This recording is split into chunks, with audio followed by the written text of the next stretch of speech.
سیدہ عائشہ رضی اللہ تعالی عنہ کو اللہ کے رسول نے فرمایا، عائشہ 3 جگہوں پہ کوئی کسی کو یاد نہیں کرے، ایک جب انسان کا حساب ہو رہا ہو اور ایک جب پل صراط سے گزر رہا ہو۔ سأقبل يا خالقي من جديد كما أنت مني إلهي تريد۔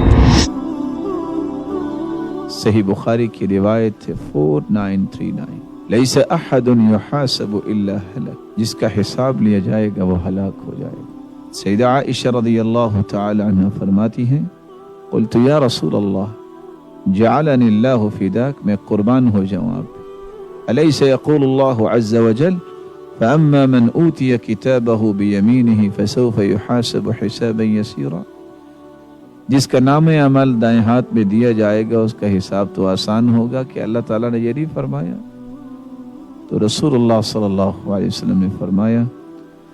ذاک العرض یعرضون ومن نوقش الحساب ہلک، یہ تو حساب کے پیش کرنے کی بات ہے، جس کا حساب ہو گیا، مناقشہ ہو گیا، وہ ہلاک ہو جائے گا۔ آج دنیا میں بھی اگر کسی کے بارے میں یہ بات آ جائے کہ آؤ نظر اپنے حسابات پیش کرو، کس قدر اس پہ پھر دن بھی تاریک نظر آتے ہیں، لیکن شاید کہ دنیا کے حسابات تو بڑے آسان ہیں اس حساب کے مقابلے میں جو قیامت کا حساب ہونے والا ہے۔ وہاں ایک ایک نیکی کا حساب ہوگا اور ایک ایک برائی کا حساب ہوگا۔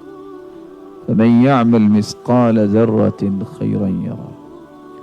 وَمَن يَعْمَلْ مِثْقَالَ ذَرَّةٍ شَرًّا يَرَهُ، کسی نے رائی کے دانے کے برابر کو نیکی کی ہے وہ بھی لکھی ہوئی ہوگی، اور اگر برائی کی ہے تو وہ بھی لکھی ہوگی۔ سیدہ عائشہ رضی اللہ تعالی عنہ کو اللہ کے رسول نے فرمایا تھا،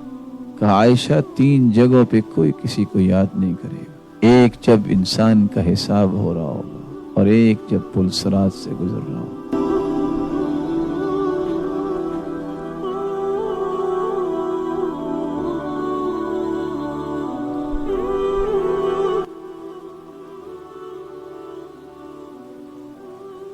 رسول اللہ صلی اللہ علیہ وسلم نے سیدہ عائشہ سے کہا تھا کہ عائشہ تم جنت میں بھی میری بیوی ہو، اور میری موت کی سختیاں مجھ پہ آسان ہو رہی ہیں اس لیے کہ مجھے خبر دی گئی ہے کہ تم جنت میں بھی میری بیوی ہو۔ اس قدر محبت کا اظہار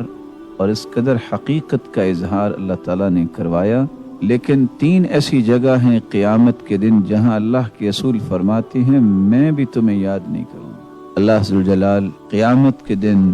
بغیر حساب اور بغیر عذاب سے ہم سب کو جنت الفردوس میں داخل